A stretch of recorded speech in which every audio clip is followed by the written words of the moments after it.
as you saw in my post, which generated a bit of controversy, but yeah, that's good. It gets more attention, is to really become an order. So I know, yes, it was pointed out that we're technically not an order because of the Republic Act that created it. Just says Knights. But remember, for many years we called ourselves Order of the Knights of Rizal. But okay, so but there's an interesting implication here is that number one is that I think we should go in the direction of an order, but I think some people were actually I understand the controversy wasn't so much the substance, but the fact that was it appropriate for me to discuss this in social media? It's debatable, but here's the thing: is that if Knights of Rizal was like an internal frat, like Freemasonry, Knights of Columbus, sure, I agree, and I think you pointed out the chain of command. Although technically we're not the military, I get your point. However, I would in the spirit of Rizalian brotherhood and camaraderie, I would say that the difference is we're created by the Republic Act and we're imbued with public interest. So I think it's fair game. But notice my post was positive, not condemning anyone, or I didn't bring out any internal policy. Yeah, it would be wrong for me as a member to talk about internal policies, admin, but I think this affects particularly those of us in the Foreign Service. And okay, maybe this is another segment you could edit out or bring in Okay. later. That I'll give you okay, point number one is what does it mean to be an order? So okay, good, correct. We're not yet an order, but we think we had the impression that we are. So what are orders? It's the highest chivalric or honorific entities in countries like in the Philippines, whatever, Order of Sikatuna, Gawad Mabini, Order of Lakandula, and arguably, the Legion of Honor of the military. Then in the United Kingdom, we have the Order of St. Michael St. George.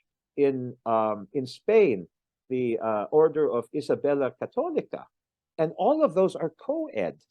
But the big difference also is they're awarded as honors, but they're not like membership organizations with monthly activities and sort of things. So I think one way to go is actually to create a new order that's order, but keep the Knights of Rizal as they are. Because the confusion comes is when, especially us in the Foreign Service, we recommend distinguished personalities overseas to become honorary members. Like we recommended and was accepted accepted was the proposal to knight a very, very supportive mayor, Ray Wallace of Lower Hutt, one of the suburbs of Wellington. So he became an honorary KCR.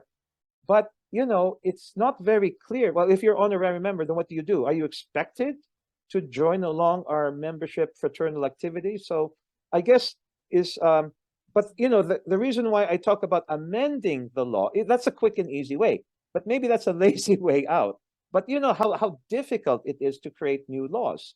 So also some of what and then I also say I'm a feminist, and I'll explain later why. But we have to recognize that we have many laws which mandate gender balance and no more discrimination. Like one implication that Rotary in the Philippines had to go co-ed. The military is co-ed. PMA is co-ed. So we look a bit anachronistic. However, there's the argument that, yes, well, we have Kababayan Rizalista and all that, but it also counters, well, that's like apartheid, separate but equal, but not really. So I think, again, this is a long debate potentially, but yeah, I ask the pardon of my brothers who feel that I was insubordinate for raising it, but it's not a matter of dirty laundry or anything. This is Yes. something I think is a plus for all. Uh, Okay, maybe I'll stop there now, and maybe if you have specific sub yes, questions, sir. just Yes, just sir. shoot. Yes, that certainly was a mouthful, and I appreciate your very detailed answer to my question. Uh, but I guess in a way, where did you let's mince your answers a little bit. Where was the idea? Where did the idea came from, and why are you so passionate about making the Knights of Rizal co-ed? Number one, it was practical. As we're saying that in the DFA, we have more women now, especially as ambassadors. And some ambassadors do not, I don't want to mention names, but I think they had a point where they would not rather not have the embassy engage with Knights of Rizal because it was viewed as sexist. So, for example, yeah, you have the Knights. How about the women? And the problem is, yeah, you could say, yeah, well, there's Kababayan Rizalista, Las Damas, but that's like a band-aid solution, and you don't necessarily have active KRI or Las Damas chapters. So I Okay. think it was viewed as a kind of anachronism. But the practical things, many in the DFA, not just women ambassadors, feel that it's also very limiting. Also, it does not project a very good image of the Philippines in the sense that we are leading in gender, in equality, in equity, and yet we kind of have this holdback. And the third is I think we really have to set aside, we have to differentiate from award. It's a very useful way of recognizing and supporting those foreigners who are, supporting not just the propagation of Dr. Rizal, but Philippine culture, Philippine interests. And it's awkward if we only, award men. What about the women? So it's practical, but also So, as okay, so I'll pause there, so, s- Muna, and then so, sir, maybe you can have a we specific. have 20 minutes Okay, out of okay. 40. Sige, Just, sige, sige. just time check. So we can kind of. So, sir, do you think so? Do you think that this idea of female equality is or gender neutrality is going against the tide of Philippine tradition? We are paternalistic. I believe and I was taught that we are paternalistic. I know and I've experienced paternalism, growing up in the Philippines. And we're so happy when we get Miss International, Miss, which is female. Right. Isn't that an expression already of not non-gender equality?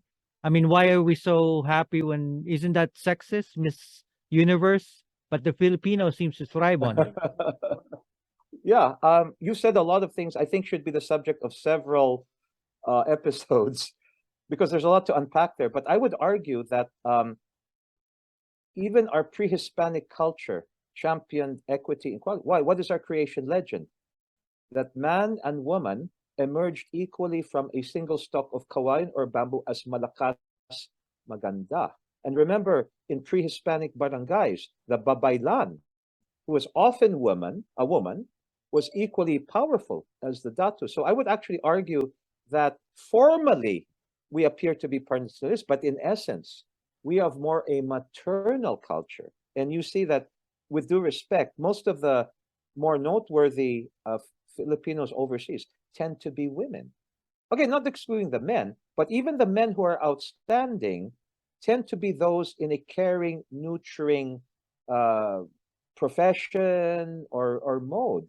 But this is okay. So Coming from pause an there. RN, sir, I know what you mean. I'm an RN. You know, dapat sinabi mo kaagad. Yeah, absolutely. So it's not necessarily biological sex. It's also essence. So I like to say, and why I'm a feminist. Actually, what I'm saying is we need to have a balanced culture. Like, look at our flag, red and blue, male, female. We harmonize and equality of view. But sometimes you have to put on your Gabriela Silang. When we're at war, the red comes on top. But otherwise, the blue, we're at peace. So, So okay, a you lot don't, to unpack. Yeah. yeah, you don't think, sir, that history and symbolism is good, but practicality, we are still very paternalistic. We don't have divorce, which is very anti-women. We don't we are biased against the women when it comes to the judicial system.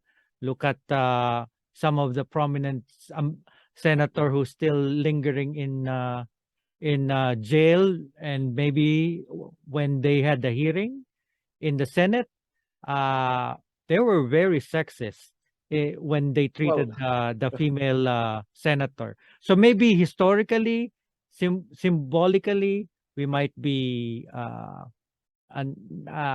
equal, but practicality, sir, we're still a male-dominated society. Would that be something that you would consider?